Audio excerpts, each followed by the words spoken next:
com a vossa presença, professor. Começo por si.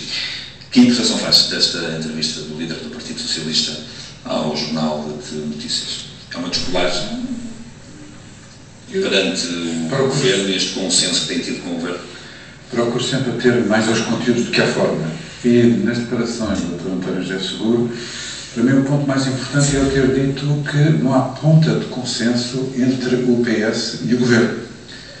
Hoje mesmo o Dr. Luís Amado teve a ocasião de sublinhar, e eu concordo com ele, que a situação de emergência que vivemos exige uma enorme coesão política e social em Portugal. Aliás, Luís Amado já defendeu isso quando ainda era ministro, não é? No final. Exatamente, eu sou perfeitamente coerente. Portanto, eu quero crer que esta declaração do Dr. António José Seguro talvez tenha pecado, digamos, do ponto de vista formal, por um excesso que ele porventura não quereria, mas parece-me uma declaração não muito ajustada, para não dizer outra vez. Este é o ponto mais importante que eu retiro da entrevista que ele deu, porque, como vimos na peça, fez um discurso que é conhecido do Partido Socialista relativamente à regionalização, não se sabe bem exatamente o que é, mas para mim a minha peça também diz uma coisa que eu, de facto, fiquei perplexo, porque diz relativamente às parcerias público-privadas e às SCUTs, às parcerias rodoviárias, portanto, às SCUTs, diz que, bom, se fosse governo, eventualmente iria pensar em despesa fiscal, dando incentivos, não se percebe muito bem, aos restaurantes, aos hotéis. Eu fico... Estacionária abrangida pelo escudo? Eu, na minha modesta opinião, enfim, do ponto de vista fiscal, fico perplexo com esta sugestão, parece demasiado inovador, não criticar de outra maneira, mas não consigo ver a racionalidade disso. Quanto à entrevista do Dr. António José Seguro, parece-me que, e para mim, foram os pontos mais importantes que eu retirei. Vítor Batista, é um ponto de viragem neste consenso mais ou menos conseguido entre o maior partido da oposição e o governo? Vamos ter até aqui. É um ponto, eu não diria de viragem, mas é sobretudo... Não vê aqui um ponto de ruptura, não vê aqui indícios de uma ruptura? Não é um indício de uma ruptura, isso não me parece ser possível. Nem é essa a forma de estar do atual secretário-geral do Partido Socialista. É uma chamada de atenção para alguns aspectos que penso que são relevantes. Acentuou claramente que a política do Partido Socialista e a estratégia do Partido Socialista, que é bem diferente da do PSD, particularmente em matéria económica, há muito que vem defendendo a necessidade do crescimento económico, consolidação orçamental sim, mas simultaneamente com políticas ativas de crescimento. Há uma referência claramente neste sentido e de reforço desta interpretação, que é uma chamada de atenção para a polémica que está gerada em volta do atual Ministro da Economia. Sem a menor dúvida, é estranho que decorridos 8 meses é que seja a discutir a quem compete o CREA, a gestão do CREA. O CREA é hoje um meio, talvez o único, onde existem ainda recursos financeiros substanciais que deveriam estar ao serviço do crescimento. São fundos que não afetam o Orçamento de Estado praticamente, absolutamente em nada, sobretudo em particular agora com o reforço da passagem para a participação europeia. O esforço nacional é um esforço relativamente pequeno, estamos a falar já num valor da ordem dos 15%. E o certo é que este é o único meio de nós podermos ter alguma política ativa através do investimento com efeito no crescimento. E o facto do Ministro das Finanças passar a ter aqui uma palavra final nesta questão faz com que fique preocupado no sentido de que essas verbas não vão ser utilizadas para o crescimento? É um processo, claramente. É um reforço do controle do Ministro das Finanças com uma única preocupação de cumprimento do déficit e, porventura, através dessa sua intervenção, garantidamente é uma moderação da aplicação desses fundos e aplicá-los no momento e de acordo com as disponibilidades orçamentais nacionais. Portanto, é um aumentar o risco do ciclo vicioso da recessão, da espiral de recessão? Parece-me inevitável que o seja, porque se fosse para colocar o CREA ao serviço das empresas e do crescimento, O que nós precisamos é uma dotação global do orçamento afeto ao CRAN, na comparticipação nacional, e a partir daí uma política económica de crescimento direcionado aos setores mais adequados e que possam ter maior preponderância no desenvolvimento económico do país. Não é isso que nós notamos.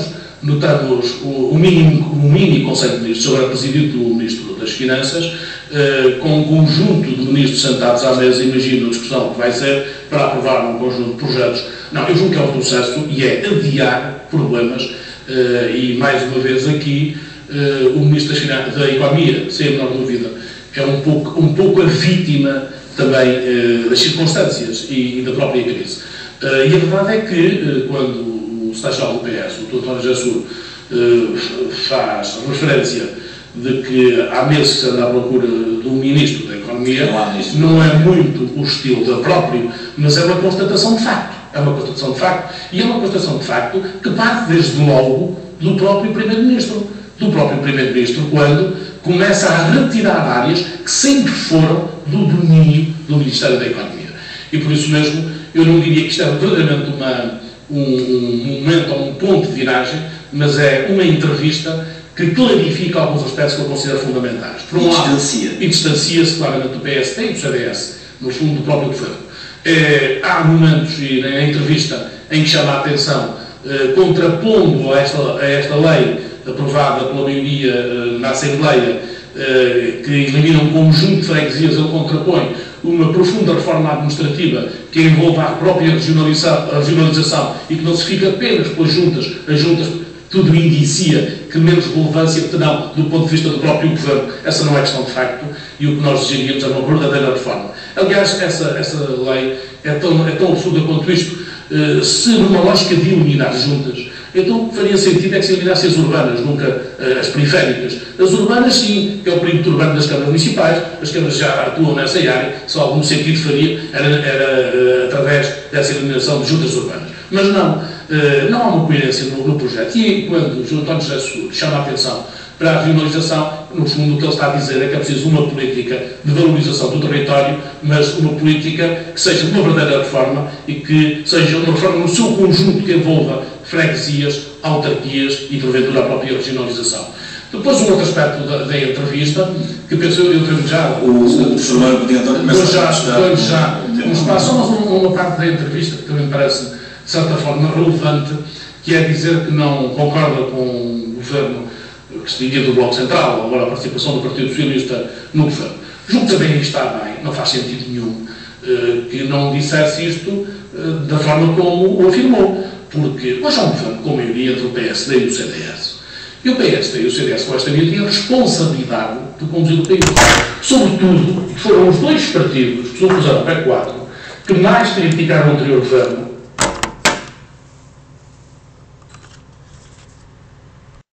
O CDS, com esta maioria, têm a responsabilidade de conduzir o país. Sobretudo, foram os dois partidos que se opuseram ao PEC 4 que mais criticaram o anterior governo e que estiveram na gênese daquilo que foram eleições antecipadas. E, portanto, é de assumir a sua própria responsabilidade. A partir do momento em que, na formatação do governo inicial, não tiveram isso em consideração, não tiveram, diria assim, o interesse nacional, um governo mais alargado ao aspecto partidário, com o centro da Assembleia da República, de um governo de salvação nacional. Quando não caminharam para isso, assumiram essa responsabilidade. E, portanto, o que o António José Seguro vem dizer claramente é que essa é uma responsabilidade de dirigir o país, o PSD e o CDS. E que as coisas não estão a correr bem, não estão. Isso é uma constatação e uma evidência. Professor Mário Coutinho, então, preocupou esta questão, voltar aqui, realçar aqui por Vítor Batista, no sentido de a última palavra, a palavra definitiva em relação ao CREN ficar debaixo da responsabilidade do Ministro das Finanças. Isto pode ser um freio às políticas de investimento no crescimento? Não. Eu estava a ver o Dr. Vítor Batista e acho absolutamente extraordinário que venha a falar sobre a hipótese de um governo de salvação nacional. Mas, por aí, como se fosse culpa dos partidos que ganharam as eleições, é preciso atender o facto que os portugueses votaram, quiseram um governo de maioria que está governando normalmente. Quando se fala, quando o Dr. Luís Amado fala em coisa nacional, certamente ele não tem em mente aquilo que o meu caro amigo agora está a propor, a ideia de um governo com o PS. Portanto, a declaração do secretário-geral do PS sobre a hipótese de um governo, acho que foi colocada essa hipótese hipotética lá mais para a frente, se porventura houvesse a situação de anos. Portanto, isso não tem atualidade nenhuma, é mais rigorosamente científico. E Vítor Gaspar tem atualidade? Não deve ser concreta. Ora, de facto, eu já sublinho aqui, há uma forma diferente de encarar a responsabilidade orçamental, do meu ponto de vista, em relação aos governos da tradição social-democrática, neste caso de coligação, e o governo do Partido Socialista. O governo do Partido Socialista tem imensa dificuldade em perceber que existe uma comissão interministerial em que, de facto, em matéria de gestão do Ucrânia, não é tão despiciada a importância que tem. Eu vou, aliás, citar uma frase do próprio Dr. António José Seguro, com o qual estou absolutamente de acordo, que ele diz na sua entrevista, diz: o país vive sob a assistência externa. A situação não podia ser pior. São as palavras dele. A implicação imediata de que essa situação não podia de natureza excepcional, sobretudo do ponto de vista da governação. E isso significa o imperativo do cumprimento das metas orçamentais, quer o Partido Socialista, quer a banqueira. A propósito, por exemplo, de um facto da atualidade, da parque escolar, o que temos é uma coisa absolutamente extraordinária sobre esta leveza, esta insustentável leveza que o Partido Socialista tem de gestão dos orçamentos. Portanto, a estimativa inicial para o parque escolar era um gasto de 940 milhões de euros para 332 escolas. Depois foi revisto o orçamento e passou para 2,4 mil milhões. E executaram já 3.168 mil milhões, estou-me a louvar na notícia do Diário Económico. A derrapagem é absolutamente brutal e ficaram metade das escolas que podiam ter passado. E as declarações responsáveis da doutora Maria de Lourdes Brito mostram uma insustentável leveza, como se as preocupações orçamentais não devessem existir num país que estava justamente à beira, digamos assim, deste abismo. E esta questão quer o Dr. Vítor Batista, ficou devidamente, quer não. O Ministro das Finanças, mesmo anteriormente, tinha que ter sempre. Eu sei que o Dr. Fernando Santos foi durante muito tempo muito complacente, mas a verdade é que a situação atual não permite qualquer espécie de complacência, porque nós estamos a batalhar duramente para conseguir economias e para conseguir reduções de despesa ao nível dos milhões, já estou a falar ao nível dos milhões de euros. Agora, de facto, não é despiciando que hajam 15% de contributo do Orçamento Nacional, não é preciso haver uma racionalidade económica. E, portanto, isso aliás foi explicado, quer dizer, uma comissão interministerial, que é que não há de funcionar, desde que tenha boa coordenação, desde que tenha liderança. Não tem um crescimento. Não tem problema nenhum. Agora, o que é preciso é uma coisa que já aqui acentuei. Há um problema dramático da gestão do tempo como variável económica. E, portanto, nós que agora começamos a ter um ligeiro, porque a solução da Grécia demorou este tempo todo, mas agora chegou aquilo que está a abrir alguma janela, vamos ter estes eventos, mas a verdade é que, como se antes, este ano é um ano terrível, absolutamente terrível, porque, inclusive, a recessão está a instalar-se na Europa. A Itália declarou recessão também, a Espanha está como está. Mas, apesar de tudo, nós estamos a conseguir... temos um problema difícil de liquidez. Esse é o problema do mundo da economia, onde nós devíamos estar todos concentrados. As yields a 5 anos estão nos 16%, não é? Brutal. E subiram agora. Precisamente depois da Grécia estar mais ou menos resolvida. Bom, também há outros fatores a justificar-se. Professor, estas declarações do Presidente da República contidas no prefácio que elaborou no roteiro 6 e estas acusações que faz o anterior Primeiro-Ministro são, neste momento, mais um fator que gera a instabilidade necessária ao país? Não contribui, em primeiro lugar. Em segundo lugar... Não contribui? Não contribui para a estabilidade. Não contribui para a estabilidade. Portanto, contribui para a estabilidade. Exatamente. Não contribui, manifestamente. Eu aqui queria socorrer de 4 intervenientes. Em primeiro lugar, o próprio Presidente da República, porque ele disse e sugeriu que se lesse, de facto, o prefácio do livro, e tenho aqui 3 ou 4 notas a dizer. Mas gostava de trazer à equação mais 3 ou 4 vozes que me parecem importantes. O Dr. António José Seguro, o Dr. Luís Amado e o professor Marcelo Rebelo de Sousa. Porque, não sendo especialista, nem querendo ser em matéria estritamente política, eu gostaria de começar por aí. E diz várias coisas com as quais eu estou de acordo. Eu vou ver com o Dr. António José Seguro, que ele diz: tem dificuldade em ver a utilidade destas afirmações neste momento. E eu, salvo a minha opinião, parece-me que este tipo de comentários poderia ter sido feito mais tarde. O professor Marcelo Rebelo de Sousa, a esse respeito, diz: bom, isto é um comentário que devia ser feito no último mandato, no último ano do mandato e não agora, porque isto introduz 2 preocupações, digamos, complicadas. A primeira é que percebe-se que o Presidente da República faz uma leitura dos seus poderes Presidente da República, que vai no sentido, mesmo numa situação de gravíssimo incumprimento por parte do Governo, que isso não é suficiente para que ele tenha de que utilizar a chamada bomba atómica, que isto é, por e simplesmente, as relações dadas à comissão do Governo, da própria Assembleia e tal. E, portanto, diz o professor Marcelo Moussada que isto condiciona, portanto, faz uma leitura, e toda a gente fica a perceber que o Presidente da República, mesmo em situações tão graves de incumprimento inconstitucional, como ele invoca, que jamais o partido... Bom, por outro lado, também diz outra coisa, o professor Marcelo Moussada, com a qual eu estou de acordo, que o facto de não ter dito na altura aos portugueses, e disse-o agora, também cria um problema complicado, porque é importante a transparência no momento em que as coisas verificam. E se nós formos para as pessoas no comum e ouvirmos, ir lá em casa, enfim, nos nossos empregos, etc., a maior parte das pessoas diz, mas porquê que o Presidente não disse isso nessa altura? E só agora? Ou fez uma comunicação. O problema da oportunidade e da não oportunidade. Quanto àquilo que diz o Presidente da República, isso é importante. Agora, do ponto de vista do conteúdo, lendo e concluindo, dizer, bom, o Primeiro-Ministro da altura violou a Constituição no seu artigo 201. Porquê? Porque está lá no mal, exatamente, e vocês verem isto, o Primeiro-Ministro tem o dever de informar o Presidente da República e já agora também a Assembleia da República de matérias importantes na condução, enfim, da governação. Bom, e portanto é uma coisa pesada. E depois ele faz um enquadramento, agora não podemos gastar tempo, mas o discurso dele, digamos assim, é aparente, porque diz que logo, um ano atrás, acentuou que estávamos a caminhar para uma situação explosiva, o déficit e a dívida. Ele é um economista com os seus créditos absolutamente firmados, e disse-o muito, enfim, como muita gente diz, e portanto, os avisos à navegação ao Governo foram sempre no sentido que vamos para um terreno inclinado, isto é completamente insustentável. E portanto, fez esses avisos, etc.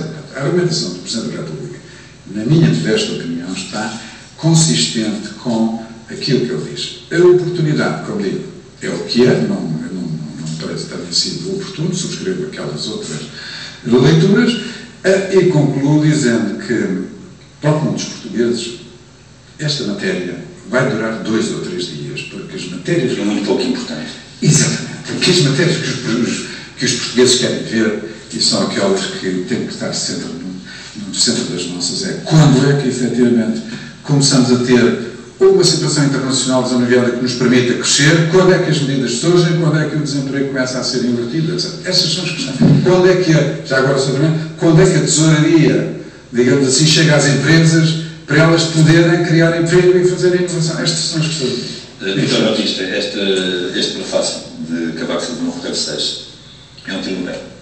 Eu, se me permitir, ainda antes de sobre essa matéria, apenas estou de acordo com o professor Patinho Antão quando diz que o que interessa aos portugueses são outras coisas, de facto é.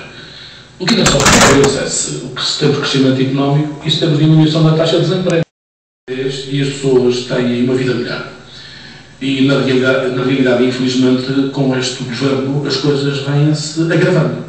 Temos uma taxa de desemprego muito para além daquela que estava previsto no próprio orçamento, mais 1% na taxa de desemprego, a previsão orçamental, e quanto ao crescimento, enfim, estamos nos 3,3%, e não fico surpreendido se for negativo, não fico surpreendido se for mais 3,5% negativo no final do ano. Portanto, isso é que interessa aos portugueses, mas infelizmente este governo tem políticas recessivas, não há outras perspectivas, e as políticas são cada vez mais recessivas. E é uma questão de aguardar mais uns meses, não demorar muito, que não virão outras políticas ainda mais recessivas. Quanto ao Presidente da República, o prefácio do Sr. Presidente da República, há um aspecto em que eu próprio fico surpreendido.